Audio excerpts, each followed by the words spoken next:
So you've been tasked with planning your first ever Gear Up Week. Maybe it's not even your first, it could be your fifth. Now what? So CoolSpeak would like to give you 5 simple tips to take into consideration when planning your next Gear Up Week. Does the programming you're bringing in support your grant objectives? And does your partner even know what those grant objectives are?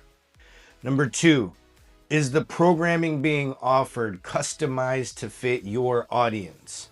The demographics, the language, the time, the experience. What if it needs to be in Spanish? ¿Pueden hablar en español? Can they speak in Spanish? What are your specific outcomes? What is it that you're looking for? One of the questions that I like to ask all the time is, what does that end picture look like if the event is a fully successful event? You need to be able to explain that. Number 4, are there additional resources or add-ons or follow-up so it's not just a one-time event? That's something that we need to take into consideration. And lastly, how can this partnership become something that's long-term so that it can help you achieve those grant objectives and not just a one-time thing? Look, the best providers don't just deliver presentations. They create long-term partnerships, not just with Gear Up, but with the Gear Up students, with the Gear Up parents, and the Gear Up staff.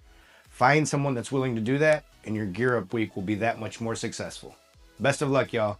See you at Gear Up Week.